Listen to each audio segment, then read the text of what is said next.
call this story Simpler is Better, and here's why. In the late 1990s, I was invited to help the world's largest ceiling tile factory in Macon, Georgia, improve the efficiency and safety of one of their major operating lines. Arriving early on a Monday morning, I met with the plant manager first thing and talked to him about his interest in what I would be doing and my approach.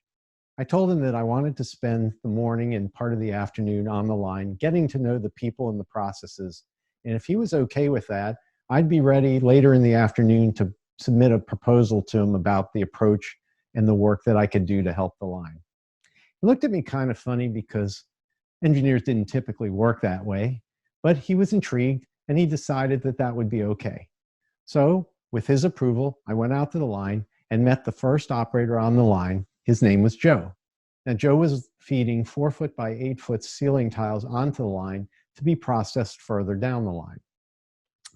I introduced myself and got to know Joe by being with him for the next 45 minutes to an hour.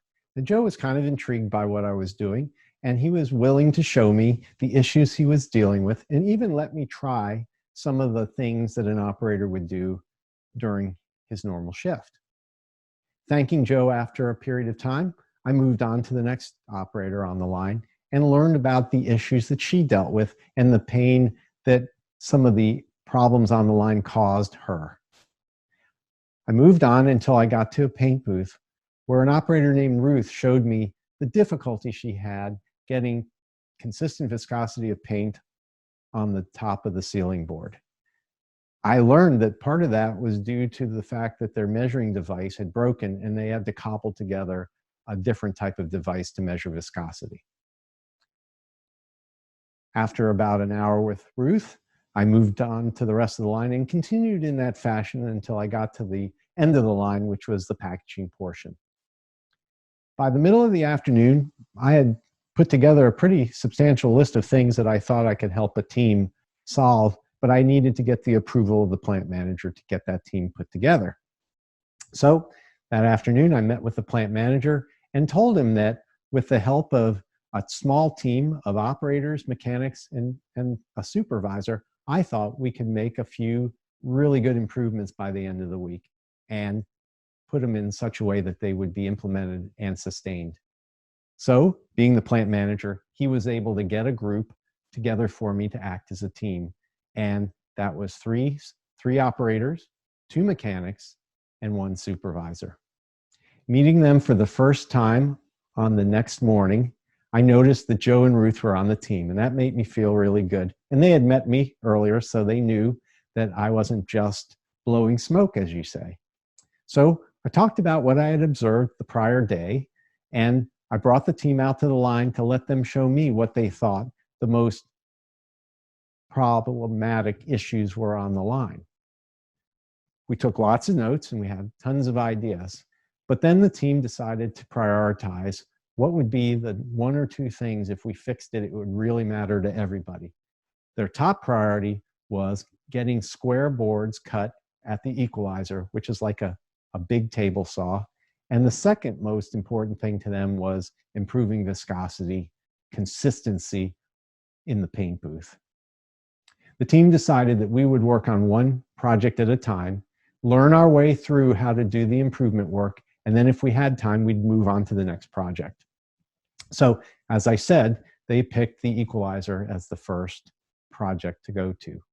So we went out to that saw and we watched as boards were traveling into the equalizer and out of the equalizer in not a square fashion. Well, why was that happening? Well, it turns out that there are hold down rolls that are trying to control that board as it goes through saws to keep it in the same position so that boards can be cut square. The problem was there were 2 hold down rolls prior to the entry into the saws and 1 hold down roll on the exit of the saws, and they appeared to be fighting each other. So our first experiment was to raise one of the hold down rolls on the entry to the equalizer to see what would happen. To the shock and amazement of the team, the boards looked to be going through the saws more squarely than before. And what we realized was these rolls were fighting each other. The other issue was that operators could make adjustments on either side of the line to those rolls applying pressure. And there was no way to tell if they were applying equal pressure or not. And if it was unequal, it was causing the boards to go through at an angle, creating an angled cut, which was unacceptable. So the problem we had to solve then was, how do we get equal pressure across the board as it went through the saw? After many, many experiments, one of the team members came up with a breakthrough. Can we just use gravity? Gravity is going to put the mass of the roll onto the board equally across the width of the board.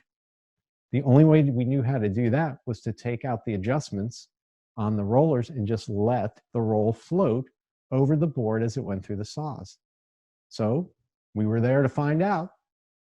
We shut down the line, we took out all the adjustments, started the line back up, and to the further amazement of the team, boards were now going perfectly square through the saws. Well, we knew we had a breakthrough. So we spent a good number of hours that day and next locking down and assuring that what we had seen was going to be sustainable. We also removed all the adjustments and created visuals and tools to keep it the way it needs to be. Once we had solved that problem, the team was ready to work on the next project, which was about viscosity.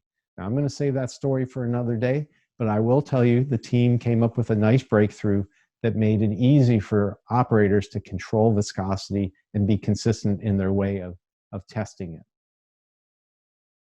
The team was ready to go on to their next project, but what we realized was we should spend the rest of our time together really locking in all of the changes, figuring out how to train everybody, and creating the standard operating procedures so that the breakthroughs would stay implemented and never go back to the way they were.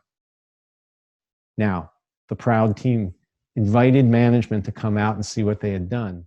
So at the end of the week, we gave a tour, and the team proudly showed the changes they made, how they worked, and why they worked.